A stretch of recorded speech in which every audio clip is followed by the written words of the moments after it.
Hello, friends, and welcome to Ready, Set, Reiki. I'm your guide, Tracy Searight.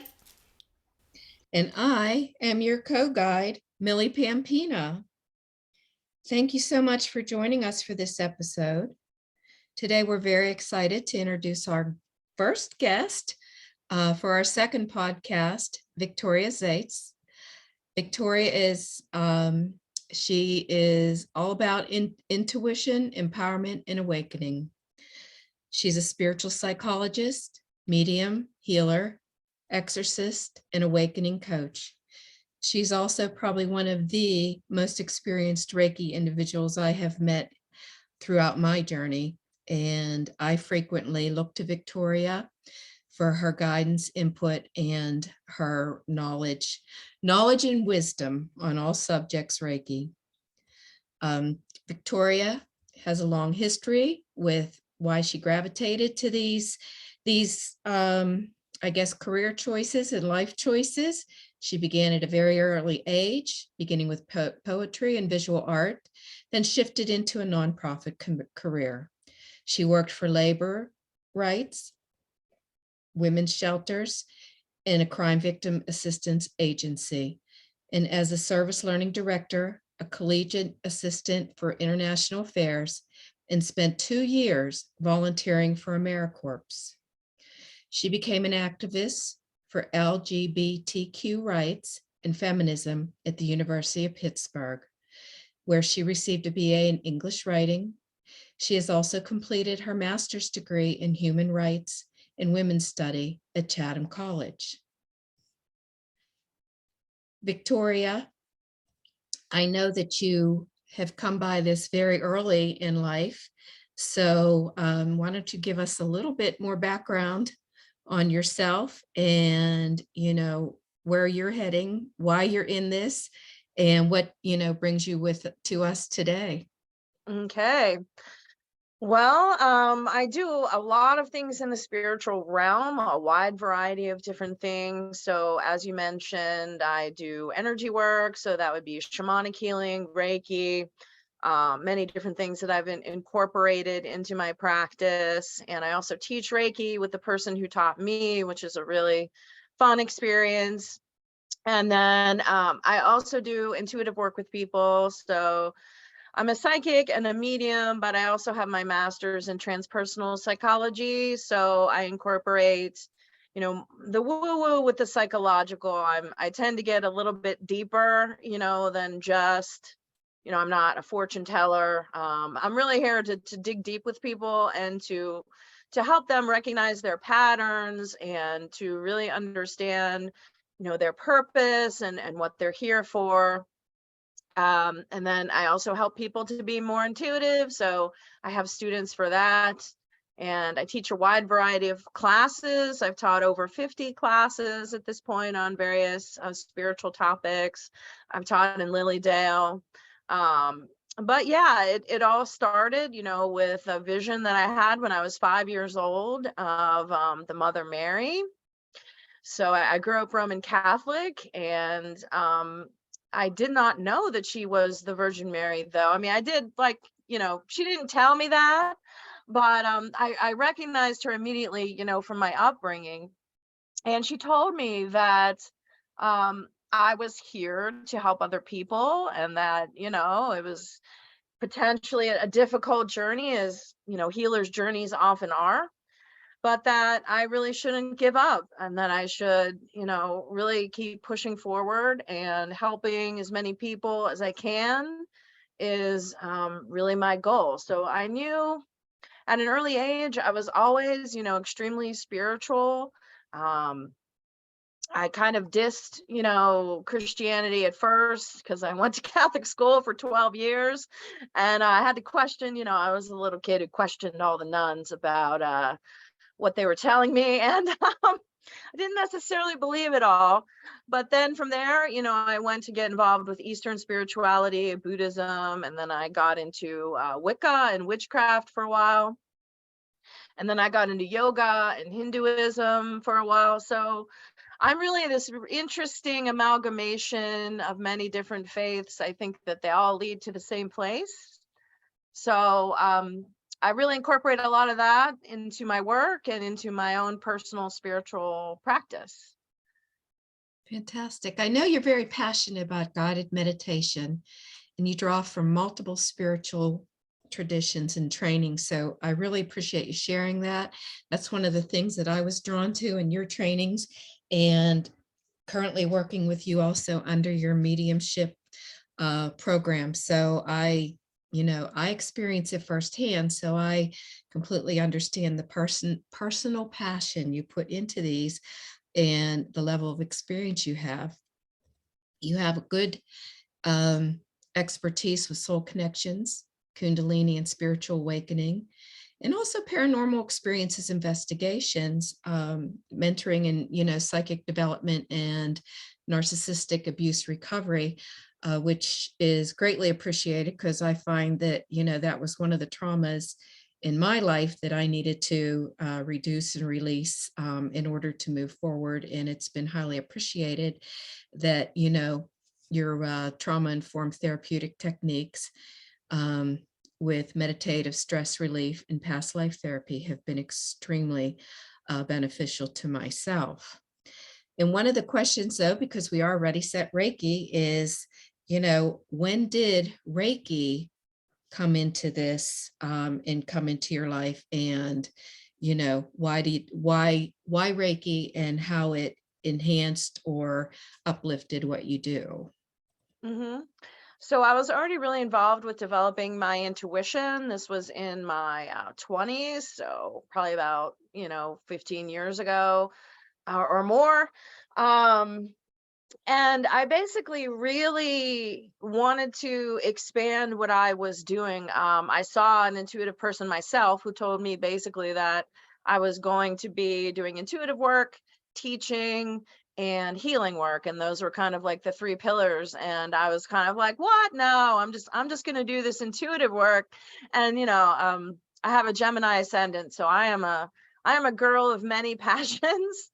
And so I couldn't really just choose one thing. And I think also when you are ready, the teacher appears, right?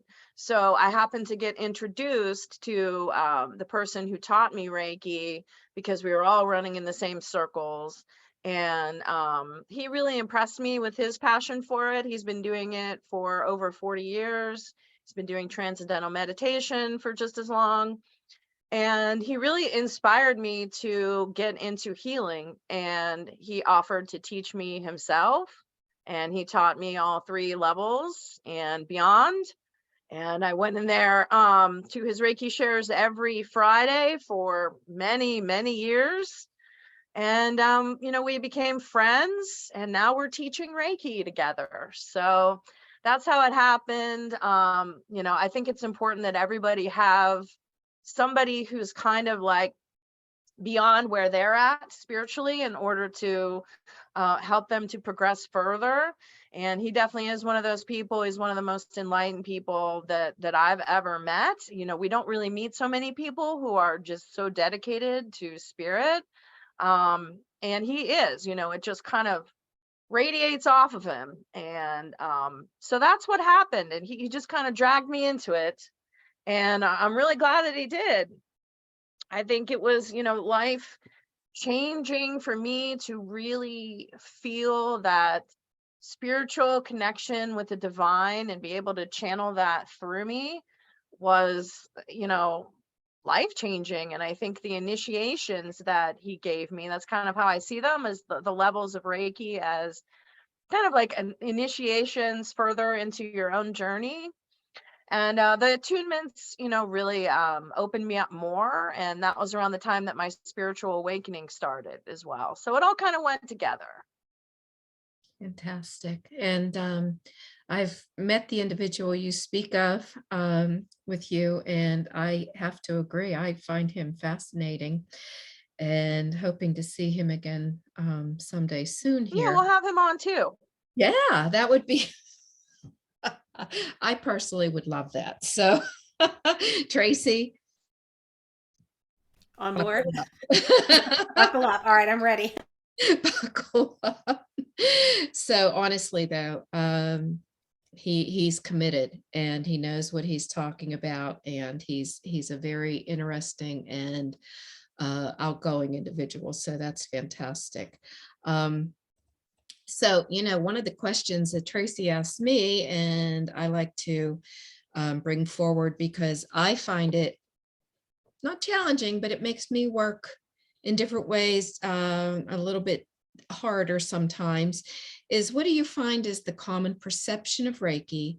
And do you agree with this perception regarding your client base and your work? Yeah, so I think I took this question in a little bit of a different direction. I understand what the, normies, I guess, perception of Reiki would be, and I'm not too concerned with that perception. I mean, I think that you really need to experience energy work to really understand what it's about, and many of them are just very surprised, at what it's able to do, and they just don't really understand it very well. But when I heard this question, my thought was really like more in the inner circles of Reiki, what's the perception there? So that's what I was thinking about. And my answer there is I think that it's been watered down, quite a lot, in the way that it's been taught. And that's why, the way that I teach it and with my teacher is a really in-depth process so that people really understand what they're doing and they really feel connected. And I think that's kind of hard to do over maybe like a weekend or just a few hours of learning, each level. So our classes are 12, 15 hours, for each level. And we're one of the few people who do it that way.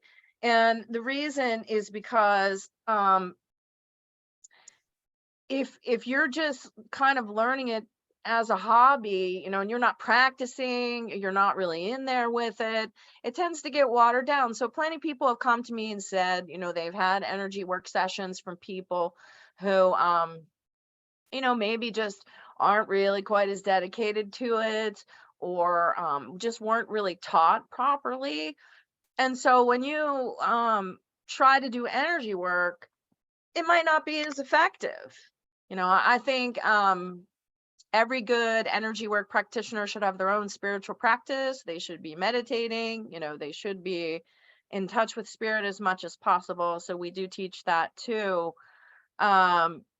So many people have told me that they just thought like it didn't work, or it didn't help them. Not me personally, but just other people that they've been to.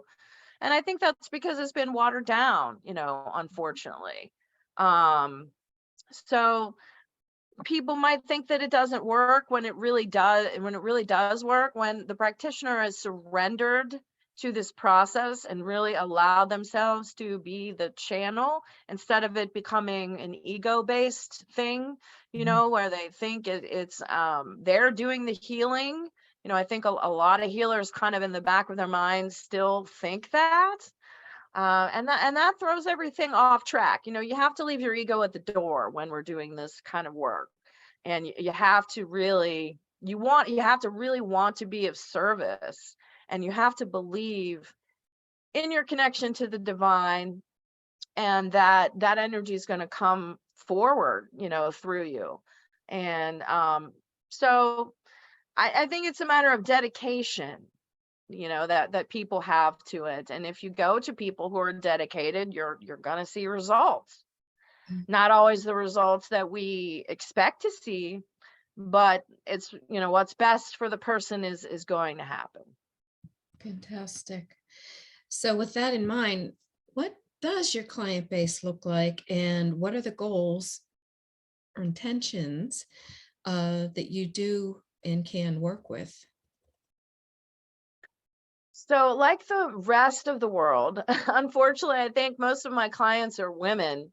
Although, I've seen that changing. I've seen men kind of open more to their divine masculine. So that is going on, and definitely not as quick as I would like it to happen. So most of my clients are women, but I have them, from all age ranges.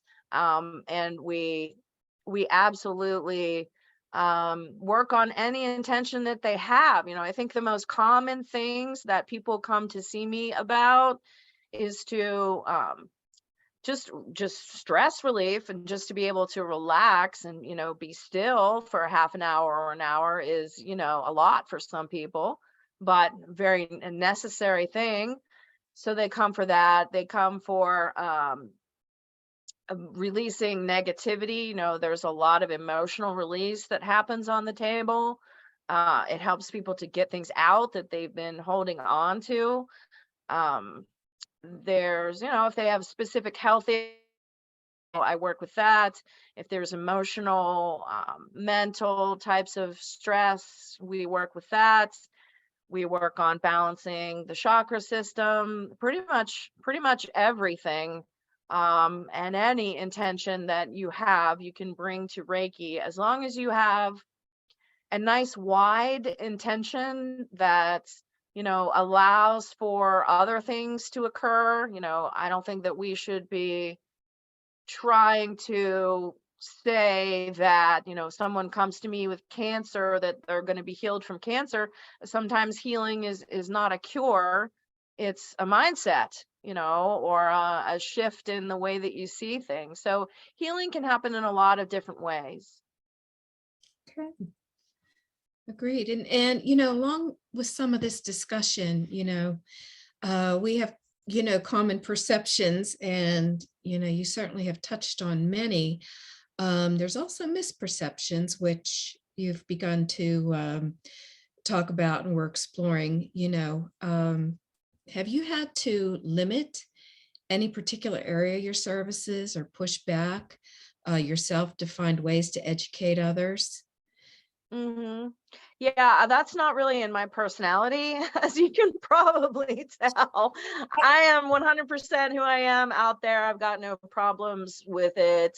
And I don't try to make myself appear more normal or mainstream or anything like that, so that people would like me or maybe not be, intimidated by it. But I do think education is very important, so that people understand how it works and what people are getting into. So, I do that in teaching Reiki. And then just to your average person on the street, I give them a little elevator speech, about what it's about. And everybody's usually very intrigued by it. Um, but I don't try to limit myself in any way. And even, just recently, I think it's more around my ability to help people release some of the negative things. So that's why I call myself an exorcist, which is kind of a scary, crazy word to use. But, essentially, that's part of what I'm doing. And when people hear that, they think of a split pea soup and heads rolling, and you know and so people can be kind of really intimidated by that word. um and it's not as dramatic as all that. Even your traditional Catholic exorcism is not as dramatic as all that, most of the time. But I've had people tell me, like, I don't know, if I really, like, how are you getting rid of that? And I'm like, well, we're just definitely getting rid of it. It's not hanging out with me when I go home. So I'm not worried about that. But so people can be, a little intimidated by things, but I think it's just a lack of education. And as long as you educate people, um, they have a pretty good understanding, or at least an open mind, or they're at least willing to try. Yeah. Yeah. No, I know that symbolically, I just open the door and say, out, and people laugh, but then they relax, and but they still don't really understand. It's more of a sideshow sometimes for me.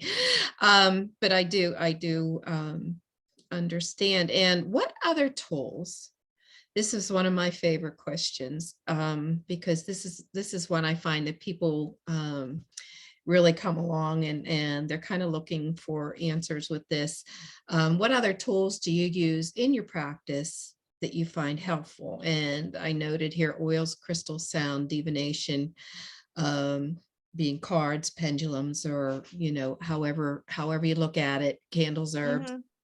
Where what do you use? What's your preferences? And what do you think the value of using those are in enhancing and supporting your practice?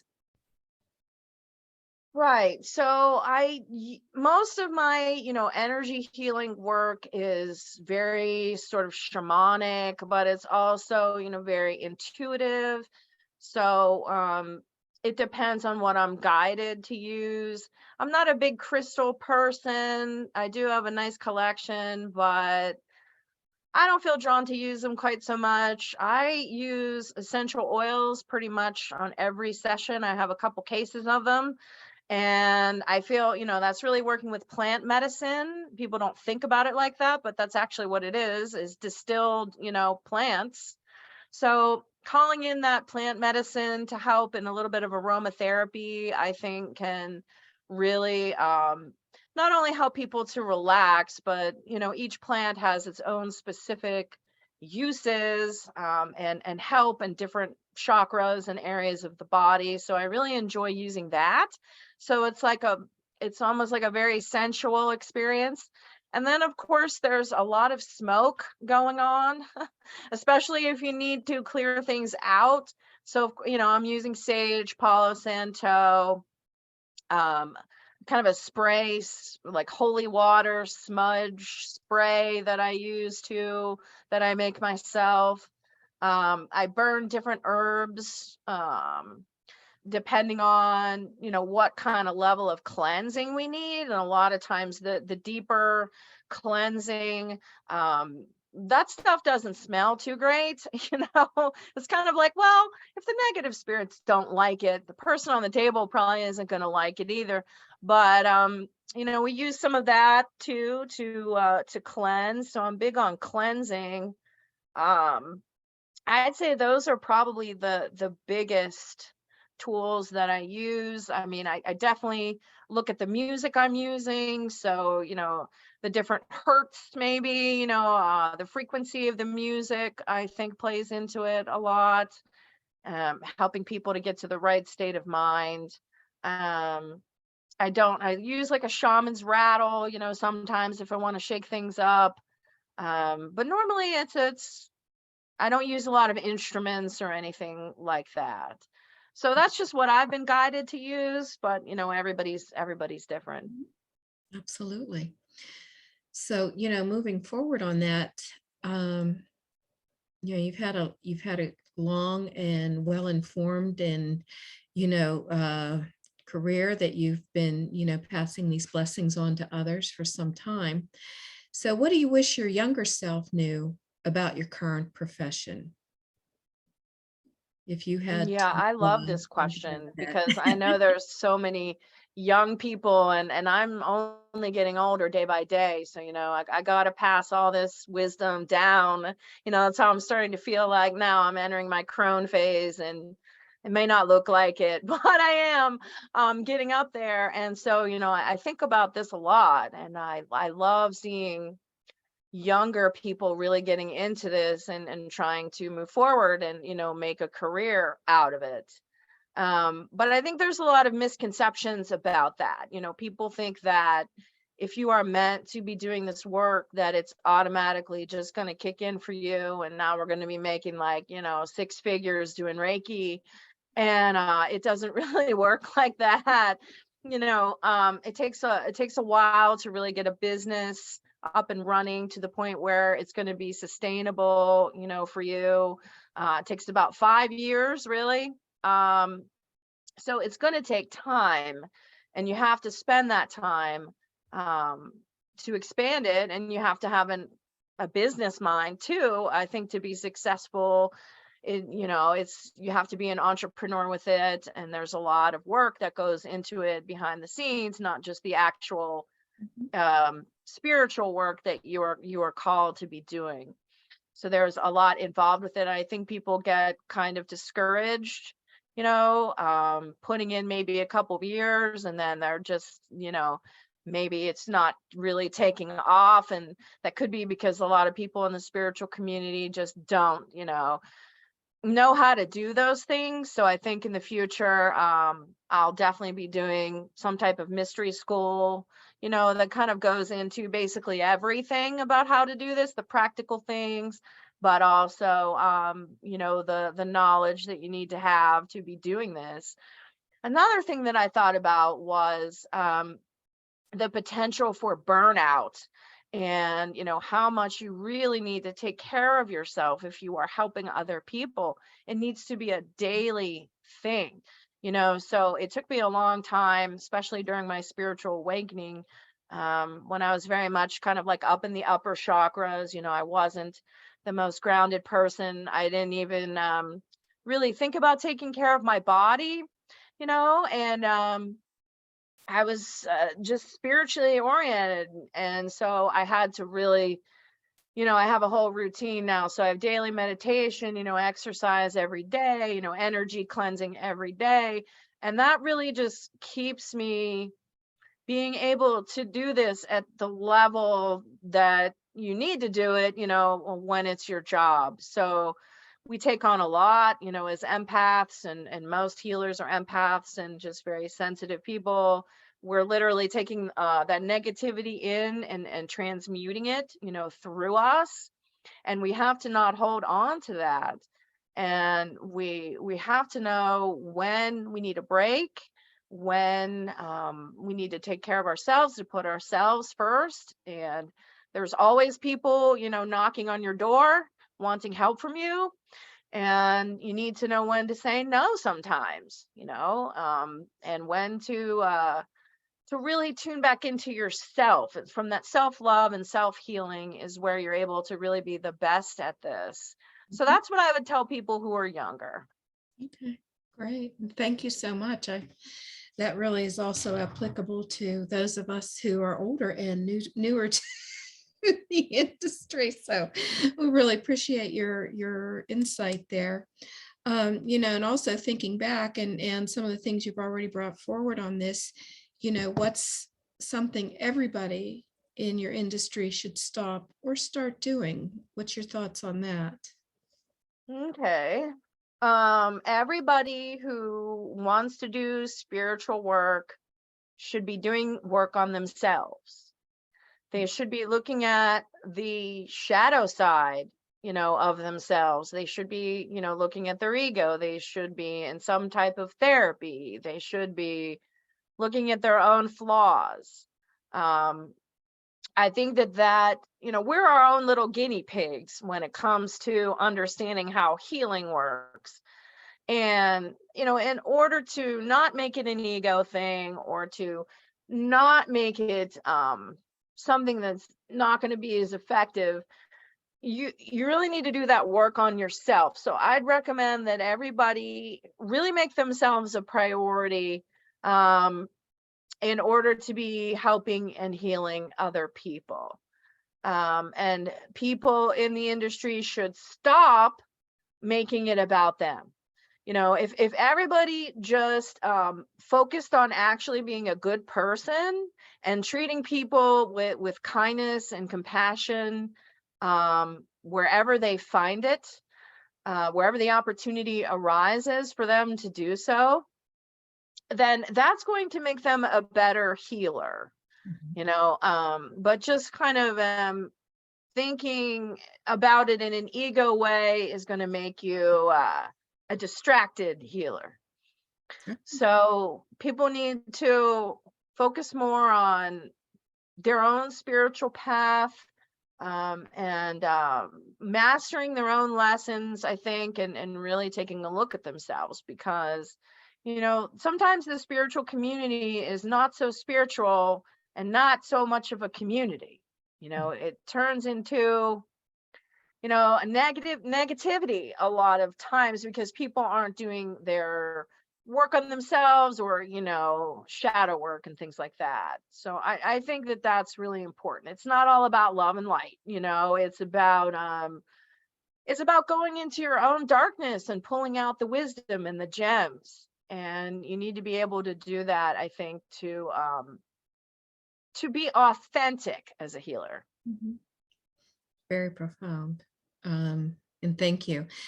What's the biggest challenge as we move forward with this industry is facing today and potentially in 10 years from now? What's you're in business and you Mhm. regularly are surrounded by others who are in this business and other businesses of wellness as well. So what's your thoughts and where do you see that heading?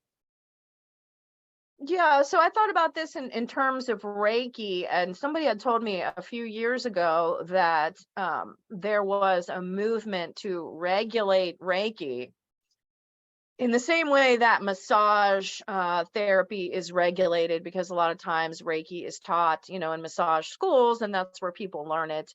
And so someone got the bright idea that there's somehow some way to regulate Reiki, and that seems almost like funny to me. I don't see how we're really going to be able to do that. Um, it's it's kind of amorphous, and nebulous. And most of the people who would be trying to regulate it probably don't really understand what it is, even, or maybe even really believe in it. So I kind of see that as a bit of a bureaucratic nightmare. I really don't want to have to get a license to practice Reiki. Um, because how does one really explain that? Is this kind of like whenever I was chosen to do jury duty, and I told him I was a psychic, and that was the end of jury duty for me. Because it's like, well, this lady is going to use her intuition to figure out if you're guilty or not. And, that's kind of crazy. We don't want to do that. Um, so, I find it kind of funny. Regulating Reiki seems strange to me. So that'll be interesting to see how that, all plays out. And I don't think that we can regulate it, but I think that we can, find who we resonate with, and who we want to work with, and just be discriminating and discerning about that, rather than trying to regulate it. Yeah. Have you heard about that, Millie? Regulating Reiki? I have heard about that. I've also, I'm on some job sites and I get some feedback back about frequently, requests for, hospitals, nursing homes, and hospices, wanting to work with that. And they have very specific requirements with regards to the levels They um, do. you are and your certification. So I was even telling Tracy last night that I actually have a scrub jacket with the name of my business embroidered on it in the event that moving forward I would like to do that. I want to uh, fit in to the culture there and seem a little more legitimate when I would do that. So Yeah, I've done that for cancer patients, and various places. And I think that's great, that it's expanding into those areas, because it really helps your average person, to get an exposure to energy healing. So I think that's going to continue to expand. And also probably in corporate areas, corporate wellness, I've done some work there as well. And all it takes is one person in that organization, to have had an experience, to say, hey, we need to bring this on, so our employees aren't so stressed out. We did that in a nursing home just recently, and they walked out of there just ready to go back to work in a way that you'll never see. It's like an amazing break in their day, and I hope that more people, would open their mind up to bring it into their corporations, to schools even. I think that's probably where it's going to expand and more people will hear about it, which is good for us. Yeah, I couple the hospitals that I do follow based on my past career. One is Cleveland Clinic. They do offer this to their patients with, ongoing problems, maladies, cancer, stress, and all the other things. University of Pittsburgh Medical Centers also have centers for this type of, it's more volunteer. They're looking for Yeah. volunteers more so than it's a paid position. But they're frequently out there advertising for these types of services. I'm very happy to see it. And, I believe that there is a future in it, which may be what's leading to some of the regulatory requirements that they're going to want to have. But for right now, I would be happy myself in the near future to volunteer to help with that, because my personal background and experiences led me to this because of caregiver burnout and, what I see a lot of people needing just to, move themselves forward a little more so than, turning strictly to, any kind of drug therapy or anything. But I also will promote heavily that this is not a replacement for Western medicine. It is in combination, and I can't necessarily heal somebody with Reiki, but I can give them the tools in order to heal, think clearly, and, want to be healed and want to participate in the process of healing. So Mhm. I agree that there's a lot going on out there, and I'm glad to see it. Glad to see it. So, so, looking at all that, what are some of the qualities you personally look for in a Reiki practitioner? This is a great question too. So I would say, based on everything I've said so far, obviously, humility, Mhm. because that is going to take the ego, out of the equation. Somebody who's service oriented, somebody who um, feels things from the heart, is a heart based person. And then somebody who's had the proper training, somebody who's had experience. So if they come across things that are out of the ordinary, they know what to do about it. Um, yeah, I'd say the biggest thing is really having their heart fully in it, and allowing themselves to put themselves aside to be the conduit for that energy.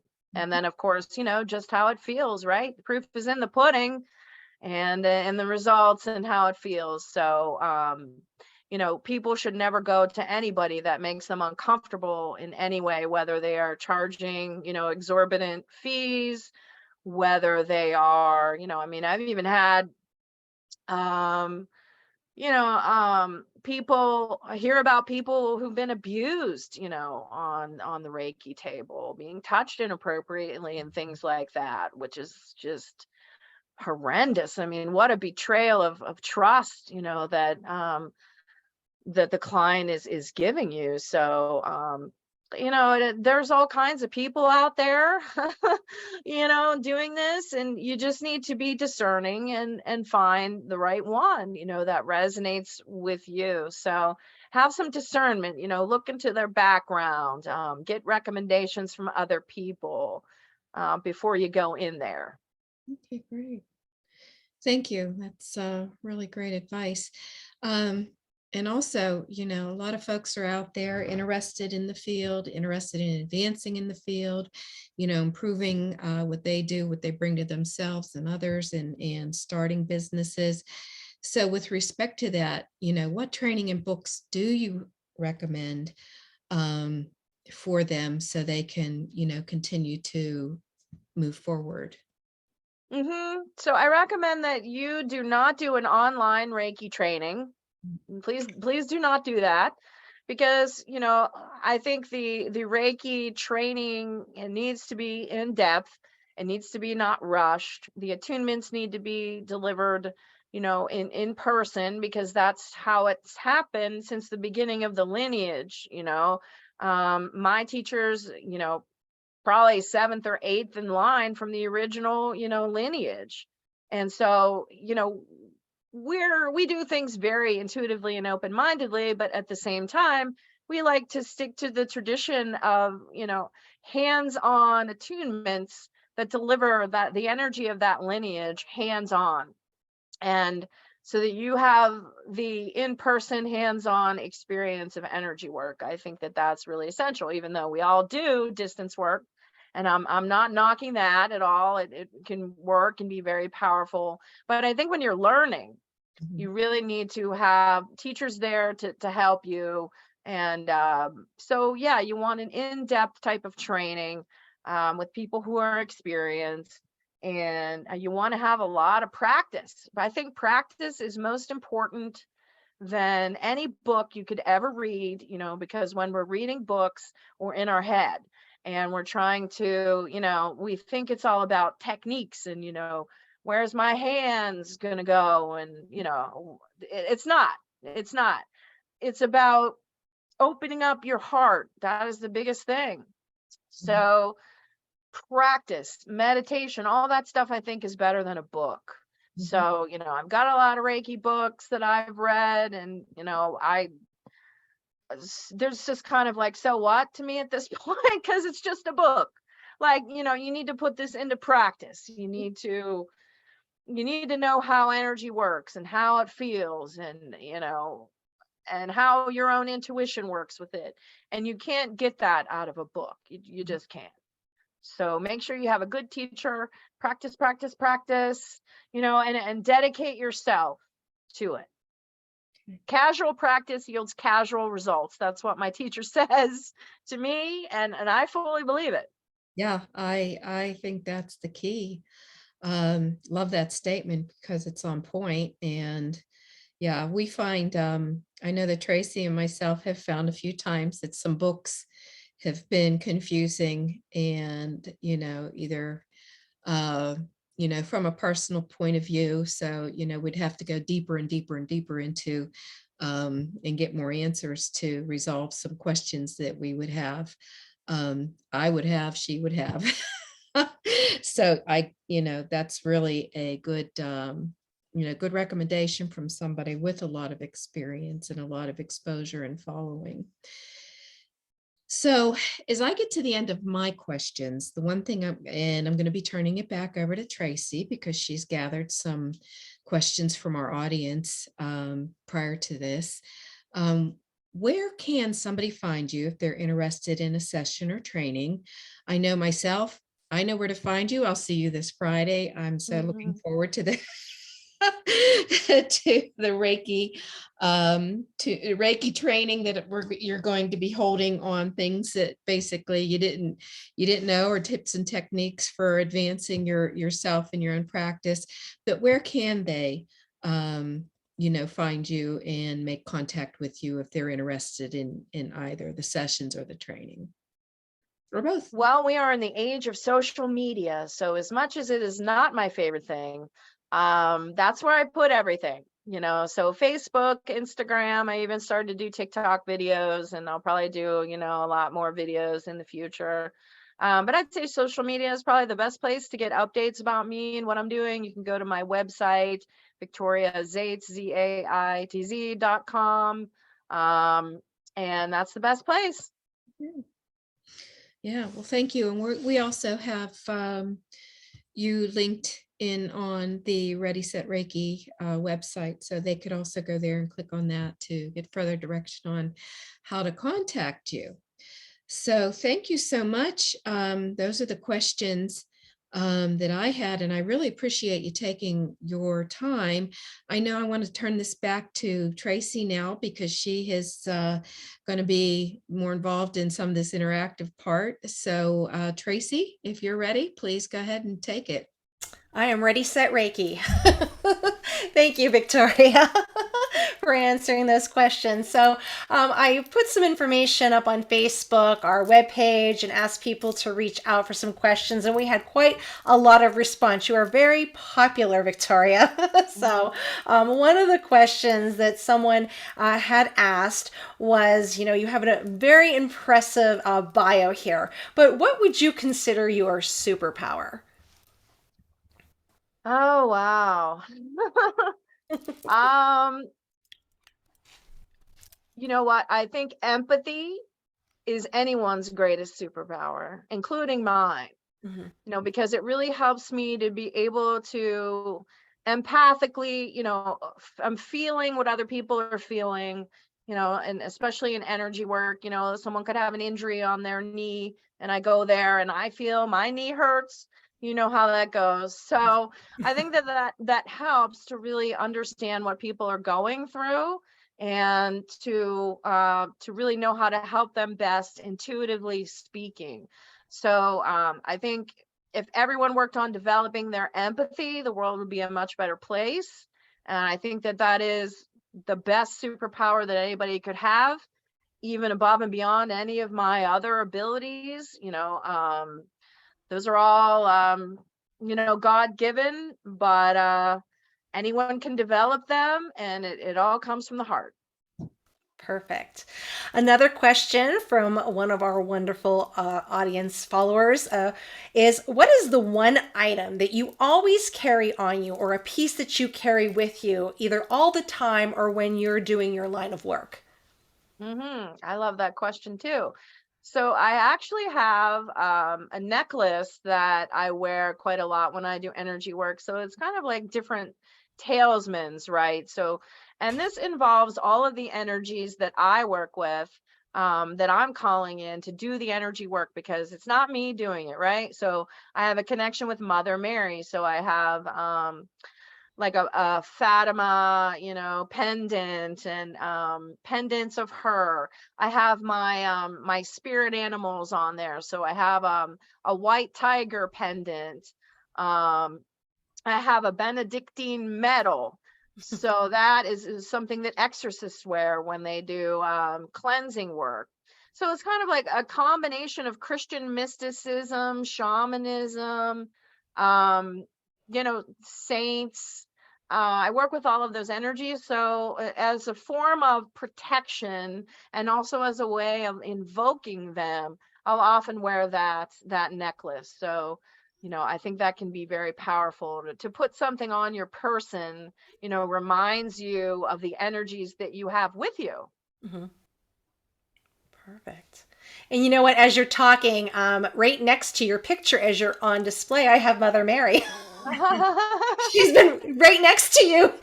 He's been here the whole gosh She's darn been like time. she's right next to you. So how beautiful.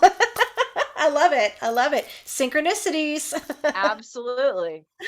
All right. And then our next question is, what advice would you give to someone who is kind of either under a spiritual attack or maybe has a hex on them? What advice would you give to them? Okay. Well, I would definitely have them come talk to me, individually, because every situation is different. I go into people's houses and clear negative entities and things out of homes and businesses as well. But for the person, under spiritual attack, a lot of times people think that they have done something to bring this on, and the fact is that if you're aware and you're working in the light and you're helping other people, in particular, you're going to get attacked. And I get attacked all the time. I've been attacked my entire life, whether it's by, negativity through other people or literal, entities and things like that, which has really toughened me up and given me a great deal of inner strength. But some of the great saints like Padre Pio, he was attacked by demons every day of his life. A lot of people don't know that, and it doesn't make you a bad person, to be under spiritual attack. So there should be no guilt, about that. It's more thinking of like, well, why are they attacking me? Why are they trying to bring me down? And it's probably because you're open. And, negative entities have a way, it's like a moth to a flame, they have a way of finding people who are able to perceive them. And then they try to stir up a lot of fear and negativity, so that they can feed off of that energy and really make your life worse. They don't typically cause problems for you, but they try to take your problems and expand them, and make them way worse than they are. And they feed off of that energy. So the best advice is to not give it your fear.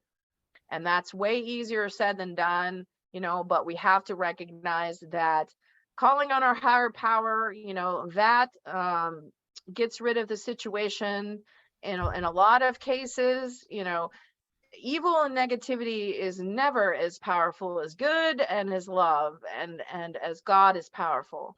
And as long as you know that and you truly understand that you are made in God's image and that God is with you and will protect you, that's what you have to call on, because you're not going to get rid of it. God is. So you call on your higher power to do that, and you don't give it fear, and you're very assertive, and you're basically just like, get out of my space. I'm not going to tolerate this. And they'll just find somebody else to bother, who's a way easier target. So that's general advice, but depends on what you're dealing with. And I'm more than happy to speak to anyone to help them get relief on that, because I know how difficult it is and how isolating of an experience it is. And you don't know who to go to. You're going to go to your priest, and they're going to laugh in your face probably. So you got to have somebody to go to. So I'm definitely here for that. Perfect. Another question that we have is, how do I know the difference if it's my intuition or my imagination? Oh, yeah, good question. So, your intuition is always going to be on point, accurate, helpful, loving. It's going to guide you in the right direction. Sometimes our guides can be a little bit pushy. They can be a little bit bold, and kind of getting you to understand what's going on, or what you need to do, especially, if you're really not listening. So, you really have to know that's good information, and that's coming from a good source. But your intuition often feels like your imagination, because it's working with the right side of your brain. And so it all comes from the same place, so you may feel that it feels the same. If I ask you to imagine an apple, you're creating that visualization deliberately. Whereas if I ask you to sit in a meditation and ask a question, and receive the answer, you're not deliberately, visualizing or creating information. And the imagination is a creative process, not a receptive one. So intuition is very receptive. And that's where you want to go in order to get guidance. Sometimes it'll hit you, out of the blue, but really you want to go into a nice meditation and get the guidance that way through, your connection to your higher power. So it can feel very much the same, even though it's not. So it's kind of hard to tell, really sometimes. But just remember that imagination is active, and intuition is receptive. Okay, perfect. And this is our last question. So, seeing and hearing and knowing what you know, seeing that view from the other side, are you beyond the veil? Or are you afraid of dying? I think everybody's afraid of dying, no matter what they know or think they know or what they've seen on a certain level, because it is a biological process, and everything in your body resist this for as long as you've been alive. You know, every cell in your body it has been resisting death constantly. So I think it's more just like um by a law. I'm sure everybody's a little bit afraid when they know that they're facing death, and I think that that's just kind of a normal thing. So I anticipate that that probably happens for most people, you know, except the books that I've read on some of the Tibetan masters and, you know, yogis and ascended, you know, types of people. They have amazing deaths. They have amazing deaths. They're so like they have enlightened death. I don't know how they do it, but you know, they have no fear whatsoever because they've felt that divine presence and they know that's where they're going. Now I felt that too, you know, and I know that it's there, and you know, I talk to dead people and hear all about it, you know, all the time. But you know, at the same time, I'm a person who's always been very questioning of everything, and I never claim that I know anything, you know, 100% for sure. I have a pretty strong faith and belief based on my own experiences. So I would say, yeah, I'm realistically, I'm sure I'll have a little bit of fear when I die, but also I know what's in store for me. You know, I know that I've made a great effort to live a good life and to be a good person. So and that way I don't have much to fear. And I don't think it's going to be God judging me. It's going to be me judging me, you know? So think Sure. about that. You know, you want to make sure you're living your life in a way that if you were to judge you at the end of your life, what would you say about yourself? Um, so I think that comes into play, you know, a lot too. Plus, you know, I've got some people on the other side that I love so much that I can't wait to see. And I know that's what I'm going to be thinking. Yes. Yes. Because I can't wait to see them again. You know, and I know I will, because love and that connection is eternal. So I think it'll be a combination of a lot of interesting things. I'm sure I won't be, you know, enlightened by the time I die, so it won't be that graceful, but um, you know, I probably have a little bit more inside information than your average Joe. That helps with the fear of it. You know, obviously I don't believe we're just going into nothingness. So that helps a lot. All right. Well, thank you so much for answering our questions, Amelia. I'm going to turn it back over to you.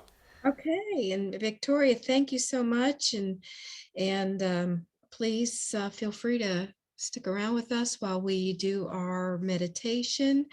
That's the I guess the practice portion of the show.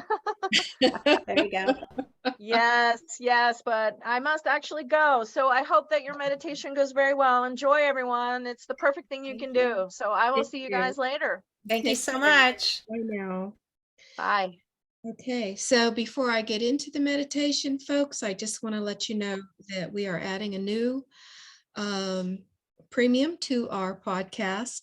Uh, Victoria is going to be offering a free, no charge to you, 15-minute reading, which is private and personal. So you're asking yourself, wow, how do I get that? Perfect. Please go out to our Facebook and Instagram sites and, you know, like, comment, and share. So we're going to gather up all your names and we're going to randomly select somebody to receive this. We'll be in touch with you, and we're going to look forward to getting you together with Victoria. We're hoping to have her back on the show.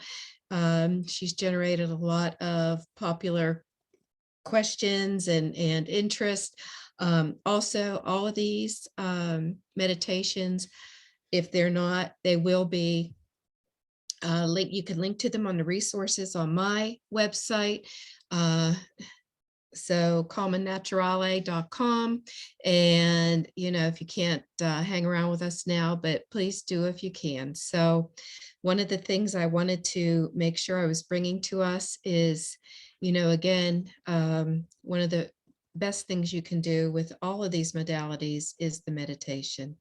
This allows your mind to ease up on you, give you some opportunity to open up and to really, give the self-care to your body that you need in these times of stress, especially when the holidays are coming up again. We have Easter, spring breaks are happening. A lot of, life stresses are going to be going on soon.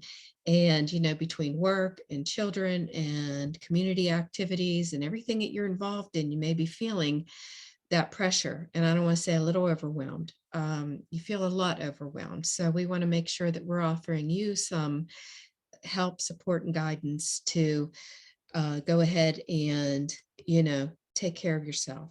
Self-care is so important. Please practice it frequently. If you can't, I always say to people, 5 minutes is better than no minutes. Always feel free to just sit down peacefully and, clear your mind and reflect. It'll be like getting an extra half hour of rest. And also, a little plug for Tracy. She has some wonderful yoga sessions that really lead you down this path of refreshing and relaxing. And I personally take advantage of them. So let's get started. Thank you so much. We're going to experiment with a few things today with respect to some music and some sound background. So bear with us. We promise by the 10th podcast, we're going to be okay, maybe not perfect, but we're going to at least have a little bit more knowledge as to what we're doing. So let's get started.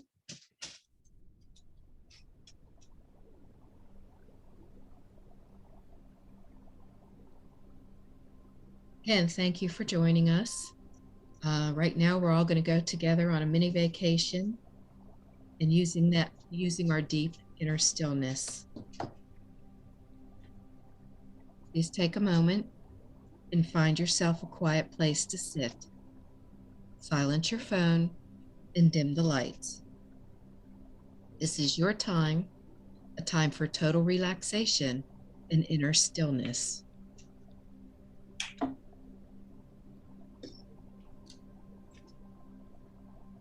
Take a moment to make sure that you are warm enough. Seated comfortably.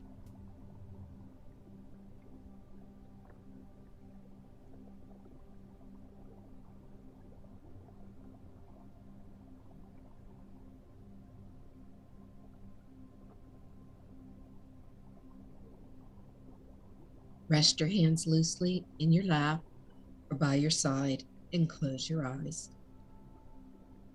Take a long, slow, deep breath in. Hold it for a moment and then slowly exhale.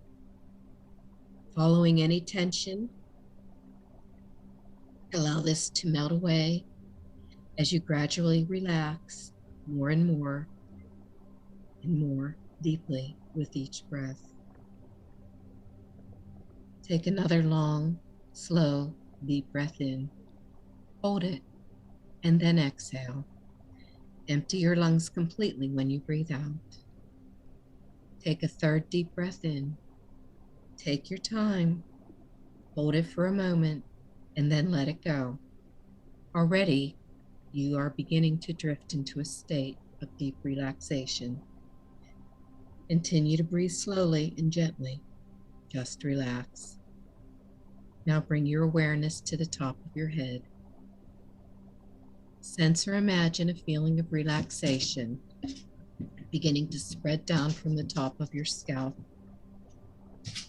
Let the muscles in your forehead and temples relax. Allow your eyes to relax. Let your cheeks and jaw soften and let go of all tension. Now this peaceful feeling flows down your neck and deep into the muscles in your shoulders, soothing them, releasing them. Just breathe. Allow this peaceful feeling to flow through your arms, relaxing and soothing all the way to the tips of your fingers. As your body relaxes, Your mind relaxes. Your thoughts become weightless, like wisps of clouds on the breeze.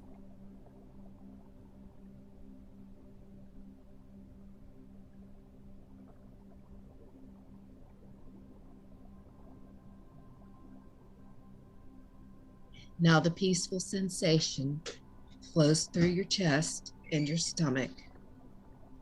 Feel how this area gently rises and falls as you breathe, slowly and deeply, soothing and relaxing. Turn your attention to your back and feel this relaxing sensation flow all the way down to your spine. Now the peaceful feeling flows through your lower body. Relax your buttocks, the back of your thighs, and the front of your thighs. Feel all these large, strong muscles become loose and relaxed. Soothing feelings flow down through your knees and into your calves. Your ankles relax. Now your feet relax. Your entire body is soft, calm, and relaxed. Now this time, you're ready to leave the external world and go on your inner journey, a journey to a place of deep inner stillness. Imagine that you are standing on a white sandy beach. It's early in the morning and a light, hazy mist surrounds you. The sun is rising slowly. You can feel the warm orange light on your face and on your body. You're feeling content, at ease, and relaxed. The sand beneath your bare feet is soft and warm. A light breeze caresses your face. This beach is deserted. You have it all to yourself, and you have all the time in the world to enjoy it. Listen to the relaxing sound of the ocean. Its waves are breaking gently on the shore. Begin to walk slowly through the mist towards the water. As you do this, you see a small boat is waiting for you. The boat is comfortable and steady. Notice that it is tied to the shore with a strong rope. Walk to the water's edge and step into this boat. You are feeling completely at peace, completely safe, and completely relaxed. When you are ready, untie the rope and let it go. Relax and allow the natural currents of the ocean to guide you away from the beach. Your boat drifts smoothly, rocking ever so gently in the water. This rocking motion relaxes you even more deeply. The sun is now higher in the sky. Its light has gathered strength. Notice that the mist that surrounds you is beginning to evaporate. You can see the air becoming clearer and clearer. Watch as the sun's rays dissolve all the mist. Now you can see clearly in all directions. It's as though a veil has been lifted. Sparkling ocean waters surround you on all sides, and in front of you, a small island comes into view. Your boat floats closer and closer to the island, sliding slowly and effortlessly through the water. The island is drenched in sunlight. It is covered in tropical palm trees that sway gently in the breeze. Your boat glides slowly forward, and it comes to rest on the shore. You have arrived. Step out of the boat and take a moment to appreciate this place of sublime beauty. Exotic birds dance from tree to tree, and brilliantly colored flowers grow in abundance. The air itself seems to shimmer and vibrate with pure, luminous energy. You can hear the sound. It is soothing, of the wind as it passes through the trees. In this place, you are free from all memories of the past. You are free from all concerns about the future. You are free from all responsibilities.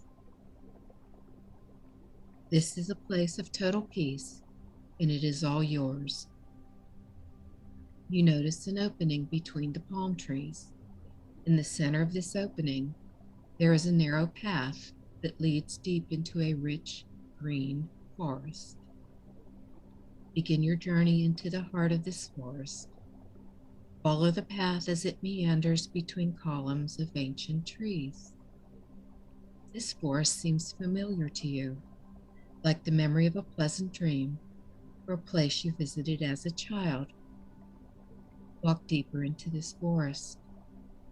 You are guided by the force that you can trust, and that makes you feel safe, nurtured, and still. You have reached the very heart of the forest. Before you is a shimmering pond of crystal clear water, a pond of perfect stillness. The pond is round, and it brims with pure spring water. Notice that the water is perfectly still like a mirror, free from even the slightest ripple. A ladder with 3 steps leads down into the water.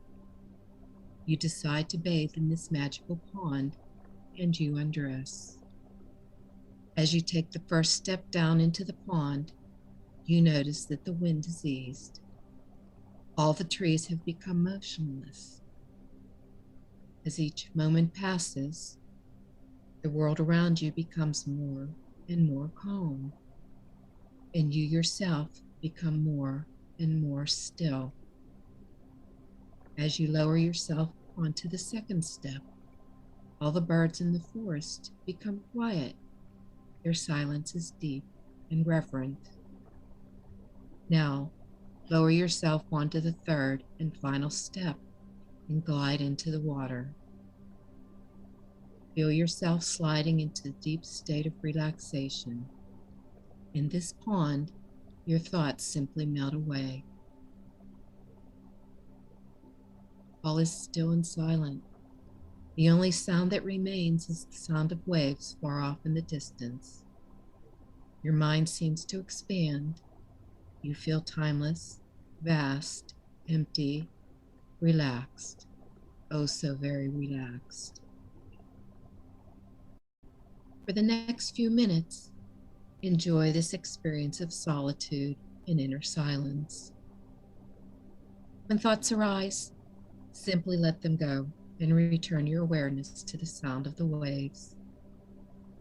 When it's time to return, I will guide you home.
Now slowly, ever so gently, bring your awareness back to the pond.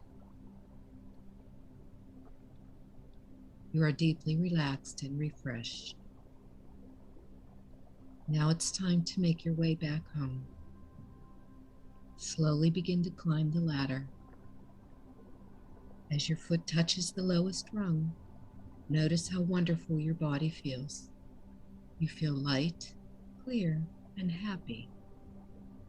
As you step up the second rung, the sounds of the birds returns. Now, step up to the first rung on the ladder.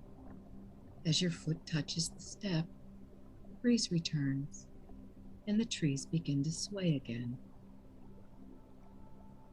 You dress yourself and follow the path back to your boat.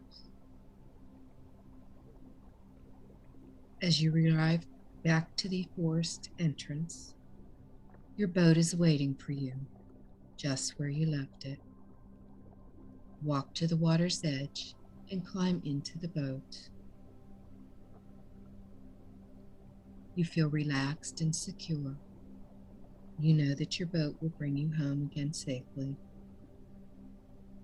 Your journey is effortless and calm, like all the moments in your life, effortless and calm. Relax and allow the current to guide you. You arrive at the beach. You step out of the boat and onto the sand. You are home. Slowly become aware of the room in which you sit. Wriggle your toes and fingers. And when you are ready, slowly open your eyes. Take your time and give yourself a few minutes to adjust before you get up.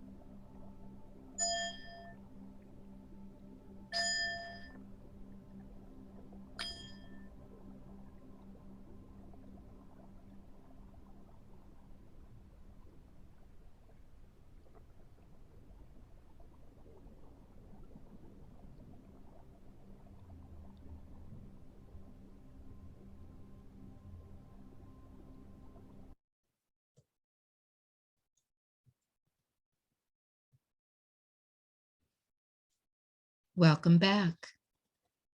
You are loved and appreciated. And thank you for joining us on this mini vacation. Please repeat often to yourself when you are feeling the pressures of everyday life.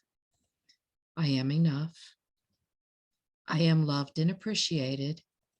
I am enough. And please remember, to see beauty in all things is a choice. Please choose wisely for your own well-being. Blessings and best wishes as you continue on this journey of peace, light, and love. Namaste. Thank you so much for joining in today with our Ready, Set, Reiki episode. My name is Tracy Searight. And I'm Millie Pampina. And we hope you enjoyed our show.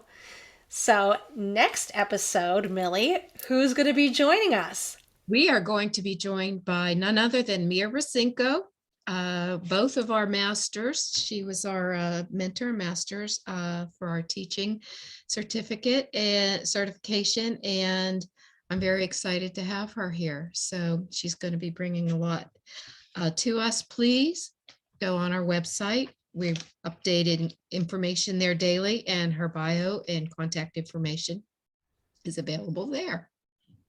And thank you so much, everyone. This has been Ready, Set, Reiki.